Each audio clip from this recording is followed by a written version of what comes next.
अस्सलाम वालेकुम dear students, कैसे हैं आप? I hope you all fine. आज न्यूमेरिकल्स करेंगे हम एटॉमिक न्यूक्लियस के और क्लास है सेकंड ईयर और चैप्टर नंबर है 27।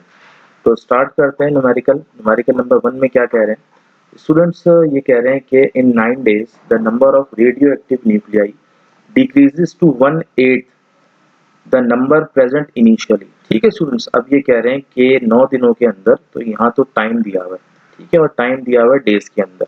9 डेज के अंदर जो रेडियो एक्टिव न्यूक्लियाई हैं वो क्या होगा? डिक्रीज होगा। ये आपके सामने देखने नजर आ रहा होगा, डिक्रीज होगा। कितना डिक्रीज हुए?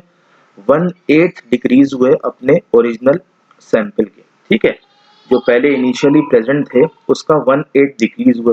अब आपको पता है कोई भी चीज जब कम होती है तो वो ओरिजिनल नहीं रहती, तो हम यहाँ लिखेंगे एन। एन शो करता है रिमेनिंग सैंपल।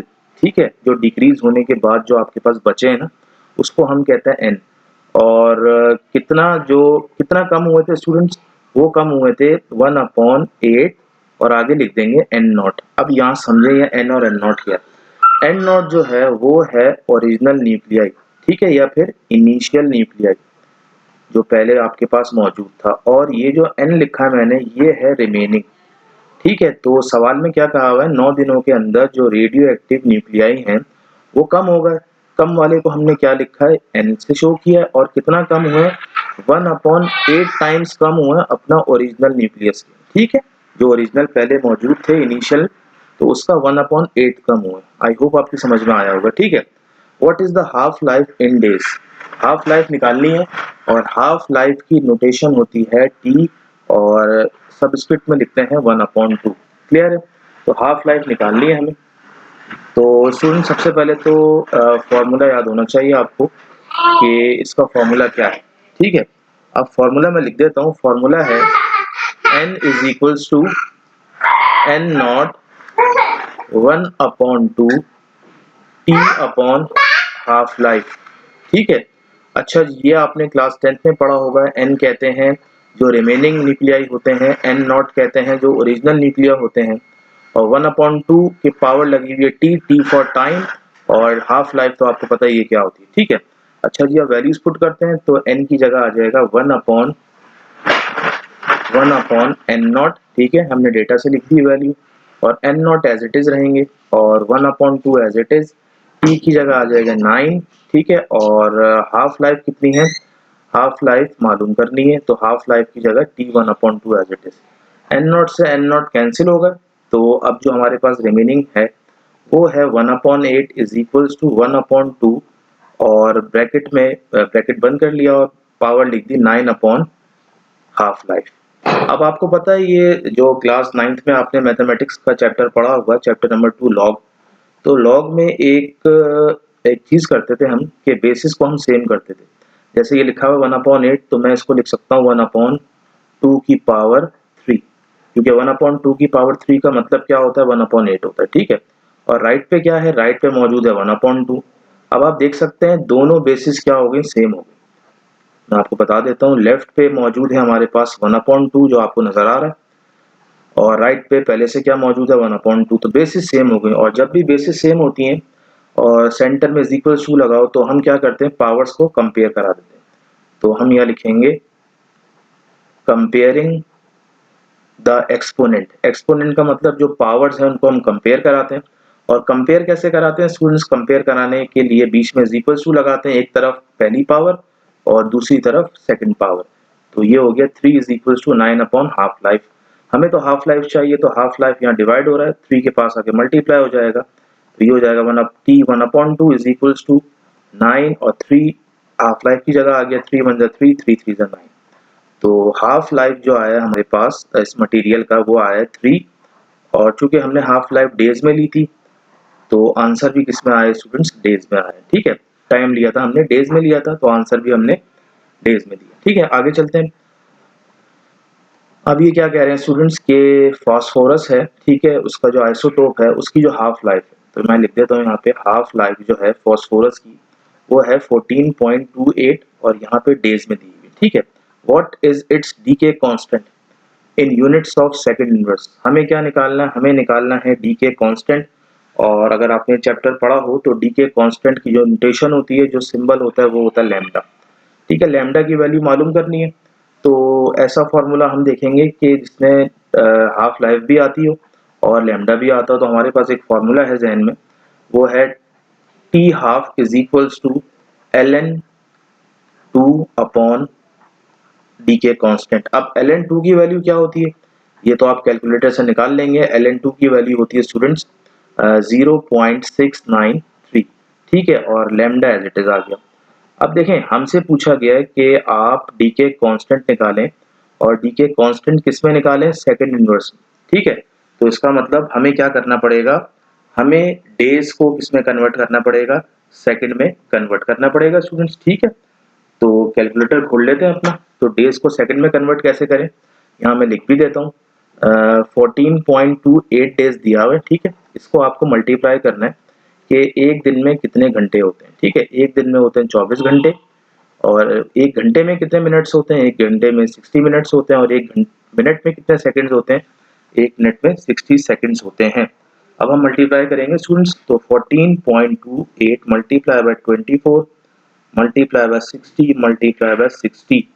तो हमारे पास जो हाफ लाइफ सेकंड में आंसर आ रहा है वो आ रहा है 792 और सेकंड्स। ठीक है, अब हम डी के कांस्टेंट निकालते हैं अपना। तो लैम्डा यहाँ डिवाइड हो रहा है, वहाँ आके मल्टीप्लाई हो जाएगा, और जो हाफ लाइफ है आपकी वो कहाँ चली जाएगी, वो डिनोमिनेटर में नीचे चली जाएगी हाफ लाइफ। और हाफ लाइफ अभी हमने सेकंड में निकाली है, तो क्या आंसर आया स्टूडेंट्स, मैं लिख देता हूँ यहाँ पे 1233792। ठीक है, अब हम इसको डिवाइड कराते हैं। 0.693 डिवाइडेड बाय 1233792, तो क्या आ रहा है स्टूडेंट्स, मैं लिख रहा हूँ यहाँ पे, ये है 5.61 into 10 raise to the power -7। Clear है, ये हमारा आंसर आया डी के कांस्टेंट का, और इसका जो यूनिट है स्टूडेंट्स वो है सेकंड इनवर्स। क्योंकि हाफ लाइफ हमने सेकंड में ली थी, तो डी के कांस्टेंट जो आया है वो किस में आया स्टूडेंट्स, सेकंड इनवर्स में आया। क्लियर, ये होगा हमारे दो न्यूमेरिकल। अब चलते हैं तीसरे न्यूमेरिकल पे। क्या कह रहे हैं भाई, तीसरा numerical, find the binding energy in mega electron volt. ठीक है स्टूडेंट्स, हमें निकालनी है बाइंडिंग एनर्जी। बाइंडिंग एनर्जी को हम शो करते हैं, ई लिख दें या ई बी लिख दें। ठीक है, हमें किस में निकालनी है, हमें निकालनी है binding energy in mega electron volts. ठीक है, वैसे तो एनर्जी का यूनिट जूल होता है, हमने देखा होगा, लेकिन यहाँ पे हमसे पूछा गया है कि बाइंडिंग एनर्जी मालूम करें किसमें, मेगा इलेक्ट्रॉन वोल्ट में। ठीक है, उसके लिए क्या करना पड़ेगा, हमें लिथियम का एक आइसोटोप दिया हुआ है, लिथियम दिया हुआ है। ठीक है, और लिथियम मैं बड़ा करके लिख देता हूँ, लिथियम का एटॉमिक नंबर 3 है और एटॉमिक मास 7 है। ठीक है, और अच्छा, और क्या गिवन है यहाँ पे देखें, एटॉमिक मास लिथियम का गिवन है, तो मैं यहाँ लिख देता हूँ atomic mass of lithium, atomic mass of lithium कितना दिया हुआ है, 7.016003, और ये एटॉमिक मास यूनिट आ गया। ठीक है, अच्छा जी, क्या करें सबसे पहले तो आपको बाइंडिंग एनर्जी निकालने का फॉर्मूला याद होना चाहिए। तो बाइंडिंग एनर्जी निकालने का फॉर्मूला है energy is equals to delta M. अच्छा देखें स्टूडेंट्स, आपने पढ़ा होगा क्लासेस में 10th में कि फॉर्मूला होता है E is equals to delta M C square. ठीक है, अच्छा जी, ये जो फॉर्मूला है ना, ये तब यूज होगा जब एनर्जी हमें किस में चाहिए हो, एनर्जी हमें जूल्स में चाहिए हो, और मास हमें किस में गिवन हो, मास हमें किलोग्राम में गिवन हो।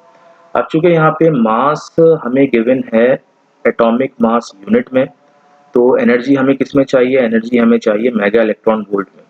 तो मैं आपको एक ऐसा फॉर्मूला बता रहा हूँ जिससे आप डायरेक्ट एनर्जी इलेक्ट्रॉन वोल्ट में निकाल सकते हैं। तो एक काम करते हैं, मैं वो फॉर्मूला लिख देता हूँ आपके सामने। तो वो फॉर्मूला है E is equals to delta M, और जो भी आपका डेल्टा एम आए, डेल्टा एम बेसिकली कहते हैं मास डिफेक्ट को। ठीक है, मास डिफेक्ट को कहते हैं, और इसको मल्टीप्लाई करवा दें आप 931.5 से, तो आपका आंसर डायरेक्टली किस में कन्वर्ट हो जाएगा, मेगा इलेक्ट्रॉन वोल्ट में कन्वर्ट हो जाएगा। ठीक है, तो बाइंडिंग एनर्जी निकालने के लिए आपको सबसे पहले क्या चाहिए, आपको सबसे पहले डेल्टा एम चाहिए। और डेल्टा एम कैसे निकालते हैं स्टूडेंट्स, मैं आपको डेल्टा एम का फॉर्मूला लिख देता हूँ आपके सामने। तो ये हो जाएगा मास डिफेक्ट, जिसको हम कहते हैं डेल्टा एम, अच्छा जी, ब्रैकेट में लिख लें Z MP, ठीक है। Z कहते हैं एटॉमिक नंबर को और MP कहते हैं मास ऑफ प्रोटॉन को। उसके बाद आप ऐड कराएं, क्या ऐड कराएं? N फॉर आता है नंबर ऑफ, आपको पता है N से हम डिनोट करते हैं नंबर ऑफ न्यूट्रॉन को, और आगे लिख दें हम Mn का मतलब मास ऑफ न्यूट्रॉन, और फिर माइनस कर दें जो एटॉमिक मास है लिथियम का, ठीक है। यहाँ मैं लिख देता हूँ A, लिख दें एटॉमिक मास ऑफ लिथियम, ठीक है। अच्छा जी, सबसे पहले सॉल्व करते हैं इसको, समझते भी जाएं स्टूडेंट्स। Z कहते हैं एटॉमिक नंबर, और लिथियम का जो एटॉमिक नंबर है मैं यहाँ लिख देता हूँ। नीचे वाले जो नंबर होता है छोटा, इसको एटॉमिक नंबर कहते हैं, तो 3 एटॉमिक नंबर है इसका, तो Z की जगह आ गया 3। और मास ऑफ प्रोटॉन, ठीक है, मास ऑफ प्रोटॉन कितना होता है? 1.0072825, ठीक है, ये हमने लिख लिया, ठीक है। अच्छा जी, प्लस आएगा उसके बाद हम लिखेंगे न्यूट्रॉन की तादाद, और न्यूट्रॉन कैसे निकालते हैं स्टूडेंट्स? एटॉमिक नंबर को आप एटॉमिक मास से माइनस करवा दें तो ये हो जाएगा 7 माइनस 3, तो आंसर आएगा 4। तो आपने जो न्यूट्रॉन की तादाद निकाली है वो कितनी निकाली है? 4 निकाली है। इसको मल्टीप्लाई करा दें मास ऑफ न्यूट्रॉन से, और न्यूट्रॉन का मास कितना होता है? न्यूट्रॉन का मास 1.00865, ठीक है स्टूडेंट्स। ये हमने दोनों को अपने अपने एटॉमिक नंबर और एटॉमिक मास से, सॉरी एटॉमिक नंबर और न्यूट्रॉन नंबर से मल्टीप्लाई कर दिया। और माइनस क्या है आगे? आगे है एटॉमिक मास ऑफ लिथियम, कितना दिया हुआ है? 7.016003 एटॉमिक मास यूनिट, ठीक है। इसको मैं रब कर देता हूँ पहले, फिर हम सही से करेंगे, ठीक है। ये मैं रब कर रहा हूँ इसको यहाँ पे।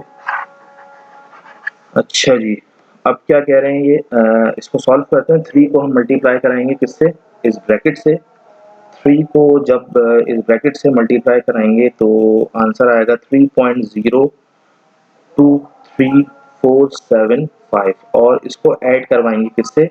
अच्छा, अब इन दोनों को मल्टीप्लाई करवा दें, 4 और इस ब्रैकेट को, 4 और इस ब्रैकेट को मल्टीप्लाई कराएंगे तो ये आ जाएगा 4.03466, ठीक है स्टूडेंट्स।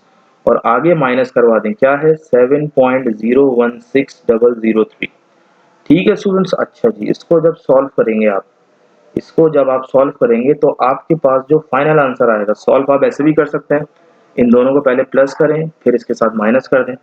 फाइनल आंसर जो आपके पास आएगा वो आएगा आपके पास, मैं लिख देता हूँ यहाँ पे, ये हम निकाल रहे हैं मास डिफेक्ट, ये आएगा आपके पास 0.04213, ठीक है। और ये आपका आ गया मास डिफेक्ट। और मास डिफेक्ट का यूनिट क्या है? यहाँ पे मैंने आपको बताया था, मास डिफेक्ट लिया जाता है एटॉमिक मास यूनिट में, जिसको हम यू कहते हैं, ठीक है।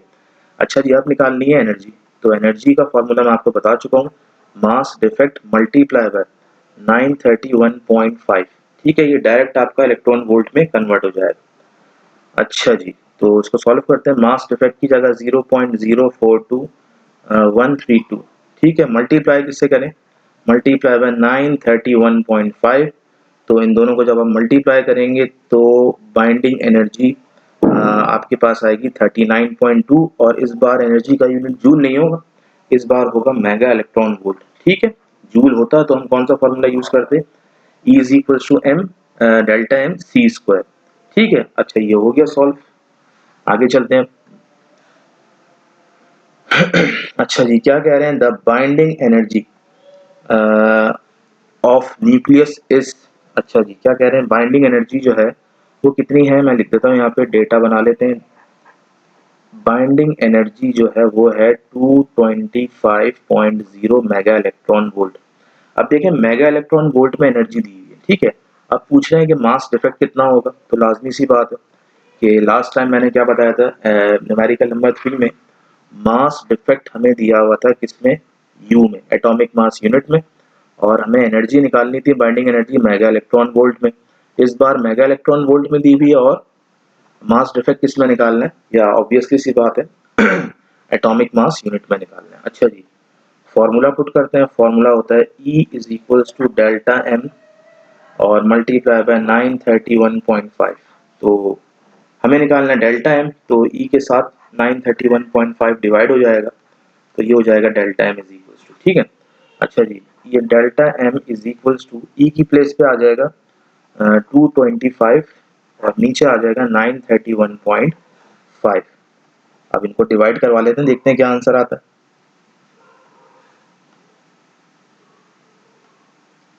इसका आंसर आ रहा है 0.2415 और इस बार मास डिफेक्ट का यूनिट क्या है? एटॉमिक मास यूनिट, ठीक है, यूनिफाइड मास भी बोलते हैं इसको। आगे चलते हैं। अच्छा जी, क्या कह रहे हैं? Copper Penney has a mass of 3 ग्राम। ठीक है, डेटा बना लेते हैं। कॉपर है, उसका एक छोटा सिक्का है, पेनी है, उसका जो मास है, तो मैं यहाँ लिख देता हूँ मास जो है कॉपर पेनी का वो है 3 ग्राम्स। ठीक है, ग्राम में दिया हुआ है। Determine the energy in mega electron volt. ठीक है, मेगा इलेक्ट्रॉन वोल्ट में आपको एनर्जी मालूम करनी है, तो यहाँ लिख लें आप energy in mega electron volt, ये निकालनी है आपको। ठीक है, that would be required to break all the copper nuclei into their constituent proton and neutron। क्या कह रहे हैं? एनर्जी निकालें जो कि हमें चाहिए, क्या करने के लिए चाहिए? ब्रेक करने के लिए चाहिए, जो तमाम कॉपर न्यूक्लियाई हैं, किसमें? प्रोटॉन और न्यूट्रॉन में। सही है, पहली चीज तो ये होगी। आगे क्या कह रहे हैं? Ignore the energy that binds the electron, कि इग्नोर करें वो एनर्जी जो इलेक्ट्रॉन्स को न्यूक्लियस के अंदर बाइंड करती है, और उस एनर्जी को भी इग्नोर कर दें जो एक एटम को दूसरे एटम से बाइंड करती है। For simplicity assume that all the copper nuclei are Cu। अच्छा जी, जितने भी कॉपर के यहाँ इसमें पूरे पेनी की बात हुई है वो तमाम कॉपर का बना हुआ है। ठीक है, और मेगा इलेक्ट्रॉन वोल्ट में हमें एनर्जी चाहिए, और एंड में कॉपर का एटॉमिक मास भी दिया, वो भी मैं लिख देता हूँ। एटॉमिक मास ऑफ कॉपर कितना दिया हुआ है स्टूडेंट्स? 62.939598 और U atomic mass unit. Clear है? अच्छा जी, सबसे पहले तो हम फॉर्मूला लिखते हैं। क्या निकालना है हमें? फॉर्मूला निकालना है, एनर्जी निकालनी है। ठीक है, बाइंडिंग एनर्जी की बात नहीं, सिर्फ एनर्जी निकालनी है, टोटल एनर्जी। तो यहाँ लिख सकते हैं हम टोटल एनर्जी निकालनी है, और टोटल एनर्जी का फॉर्मूला क्या होगा? इसका फॉर्मूला होगा नंबर ऑफ न्यूक्लियाई। ठीक है, नंबर ऑफ न्यूक्लियाई लिखें या नंबर ऑफ एटम्स लिख दें आप, और मल्टीप्लाई बाय आगे आ जाएगा बाइंडिंग एनर्जी पर न्यूक्लियन। ठीक है, बाइंडिंग एनर्जी निकालनी है पर न्यूक्लियन। ठीक है, एक न्यूक्लियन। अच्छा जी, ये है, सही है। अच्छा जी, अब क्या करें? अब हमें एक बात तो याद रखें, कॉपर की जो बाइंडिंग एनर्जी होती है ना पर न्यूक्लियन, वो तो कांस्टेंट होती है, वो होती है 550 मेगा इलेक्ट्रॉन वोल्ट। अब हमें बेसिकली मालूम करना है नंबर ऑफ न्यूक्लियाई, और नंबर ऑफ न्यूक्लियाई, ठीक है, यहाँ मैं लिख देता हूँ नंबर ऑफ न्यूक्लियाई। इसका फॉर्मूला है, या फिर नंबर ऑफ एटम्स का फॉर्मूला है मास ऑफ कॉपर पेनी, जो कि कॉपर पेनी थी उसका mass, divided by atomic mass of copper. ठीक है, और मल्टीप्लाई बाय Na, जिसको हम कहते हैं एवोगैड्रोस नंबर, आपने पढ़ा होगा 9th में। अच्छा जी, मास ऑफ कॉपर पेनी कितना है? 3 ग्राम, और एटॉमिक मास कितना है? 62.939598। ठीक है, और मल्टीप्लाई बाय एवोगैड्रोस नंबर क्या होते हैं? 6.0210⁻⁻23। ठीक है जी, ये आपने पढ़ा होगा क्लास 9th में। तो इसको जब सॉल्व करेंगे हम, तो हम जो टोटल नंबर ऑफ न्यूक्लियाई निकालेंगे, नंबर ऑफ न्यूक्लियाई, वो बराबर आएगा 2.87 और 10⁻22। 2.87 10⁻22। ये आपने क्या निकाले? न्यूक्लियाई निकालें, तो यूनिट भी क्या होगा? न्यूक्लियाई होगा। ठीक है जी, ये आ गया आंसर। अच्छा, अभी एनर्जी नहीं आई है, अभी हमने नंबर ऑफ न्यूक्लियाई निकाले। फॉर्मूला क्या था? फॉर्मूला था नंबर ऑफ न्यूक्लियाई या फिर number of atom multiply by binding energy per nucleon, और बाइंडिंग एनर्जी आपको बता दी थी 550 होती है। अब इसको सॉल्व करते हैं एनर्जी के लिए, इसको मैं रब कर रहा हूँ।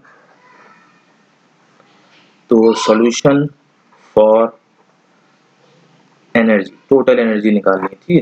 टोटल एनर्जी का फॉर्मूला था नंबर ऑफ न्यूक्लियाई जो हमारे पास आए 2.87 10⁻22। उसके बाद बाइंडिंग एनर्जी जो मैंने आपको बताई 550 मेगा इलेक्ट्रॉन वोल्ट, इन दोनों को मल्टीप्लाई करवा लेते हैं और देखते हैं क्या आंसर आ रहा है।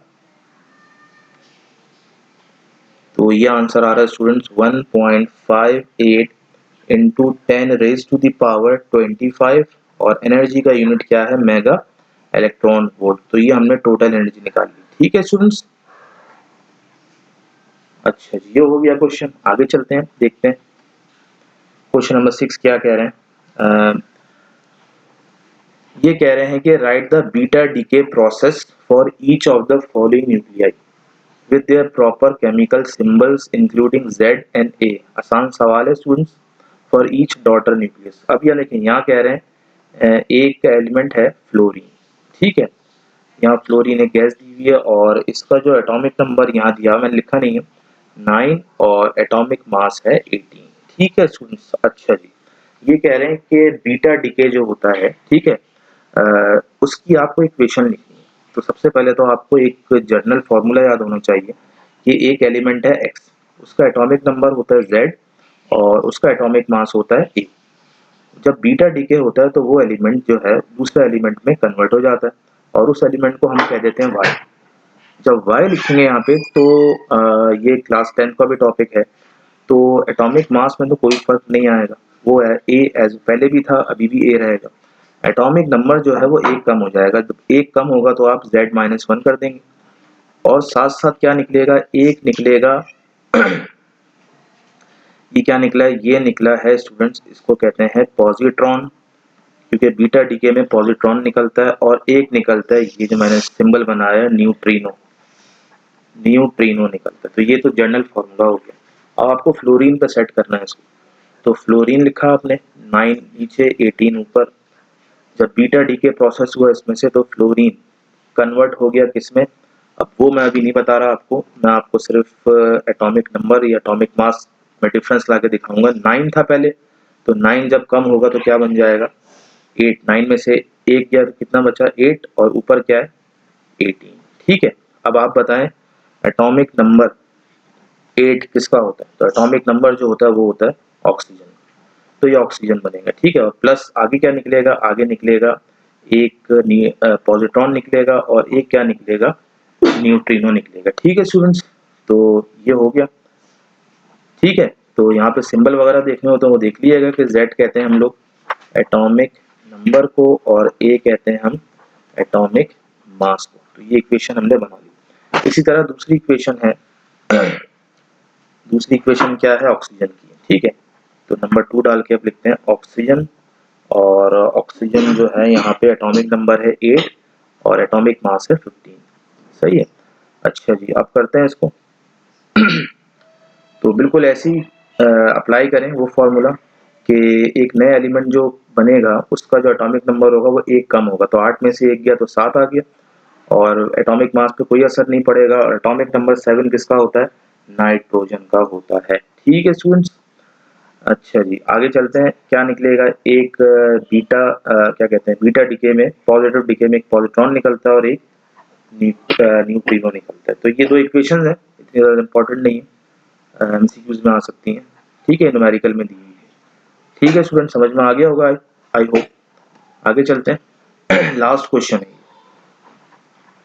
इसका डेटा बना लेते हैं स्टूडेंट्स। लास्ट क्वेश्चन है, क्या कह रहे हैं लास्ट क्वेश्चन में कि a device is used in a device used in radiation therapy, use लिखा हुआ है। ठीक है, for cancer contain 0.5 gram of cobalt. अब ये कह रहे हैं एक डिवाइस है जो कि रेडिएशन थेरेपी में कैंसर के ट्रीटमेंट के लिए यूज होती है, उसके अंदर जो कोबाल्ट है उसका मास जो है कितना गिवन है, 0.50 ग्राम गिवन है और साथ साथ एटॉमिक मास दिया हुआ है कोबाल्ट का। ठीक है, एटॉमिक मास ऑफ कोबाल्ट कितना है, 59.933819 और आगे बना हुआ है U, इसको हम कहते हैं एटॉमिक मास यूनिट। और कोबाल्ट की हाफ लाइफ भी दी हुई है, तो हाफ लाइफ को हम कहते हैं T1/2, 5.27 years. Determine the activity of material. ठीक है, एक्टिविटी निकालनी है स्टूडेंट्स। अच्छा जी, सही है, एक्टिविटी निकालनी है तो रिक्वायर्ड में आपने लिखा है एक्टिविटी मालूम करनी है। तो एक्टिविटी के लिए जो एक फॉर्मूला है मैं यहाँ लिख देता हूँ फॉर्मूला, वो है activity is equals to lambda multiply by N. Lambda क्या है, लैम्डा आपको बता चुका हूँ, डी के कॉन्स्टेंट है। ठीक है, एन क्या है, एन है नंबर ऑफ न्यूक्लियाई कह लें या नंबर ऑफ एटम्स कह लें। तो हमें लैम्डा मालूम करना है और एन मालूम करना है। ठीक है स्टूडेंट्स, तो सबसे पहले एक काम करते हैं, ये जो हाफ लाइफ है इसको कन्वर्ट कर लेते हैं किसमें, सेकंड्स में कन्वर्ट कर लेते हैं। अभी ईयर्स में दी हुई है तो मैं यहाँ साइड में बताता हूँ आपको कि 5.27 ईयर्स, एक साल में कितने दिन होते हैं, 365 दिन होते हैं। ठीक है, इस 5.27 को आप मल्टीप्लाई कराएंगे 365 से। ठीक है, और एक दिन में कितने घंटे होते हैं, एक दिन में 24 घंटे होते हैं, और एक घंटे में कितने मिनट होते हैं, एक घंटे में 60 मिनट होते हैं, और एक मिनट में कितने सेकंड्स होते हैं, एक मिनट में 60 सेकंड्स होते हैं। तो इसको मल्टीप्लाई करते हैं अपने कैलकुलेटर में, देखते हैं क्या आंसर आ रहा है। 5.27 मल्टी, एक minute, 5.27 multiply by 365 multiply by 24 multiply by 60 multiply by 60, तो ये आ रहा है स्टूडेंट्स 166194720 सेकेंड्स। ठीक है, ये आ गया, मैं यहाँ से रब कर देता हूँ इसको।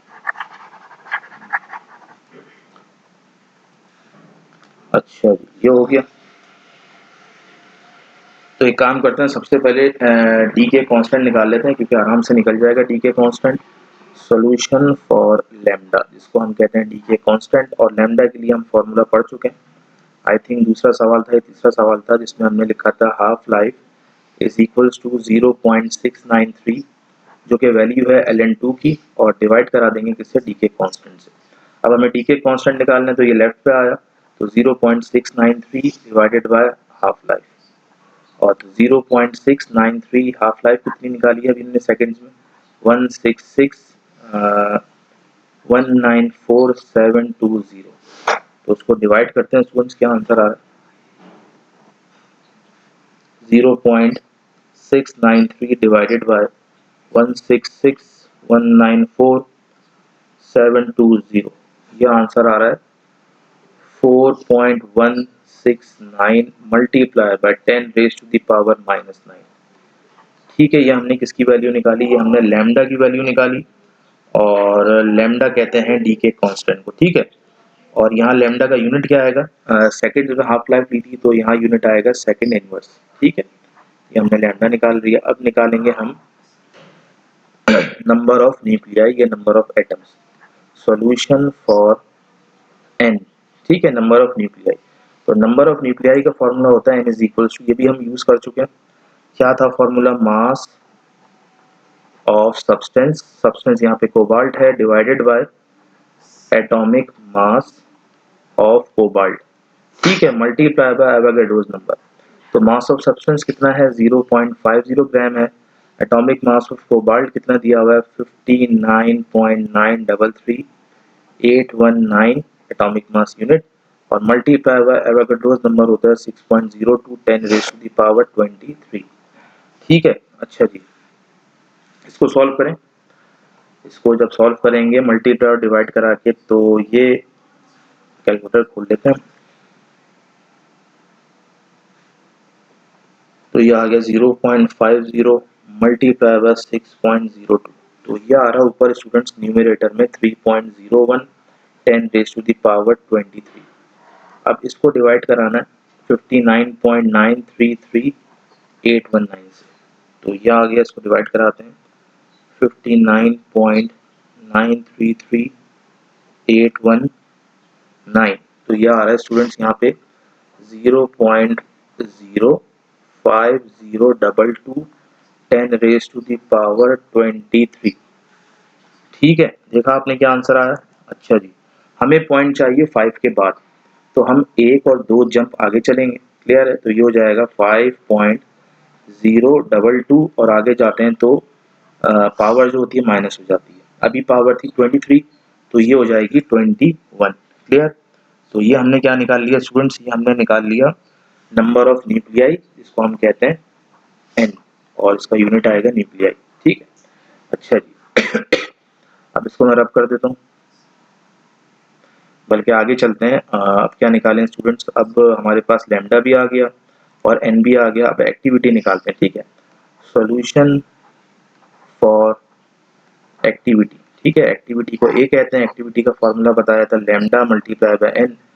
लैम्डा की जगह क्या निकाला था हमने 4.169 into 10 raise to the power -9 multiply by N.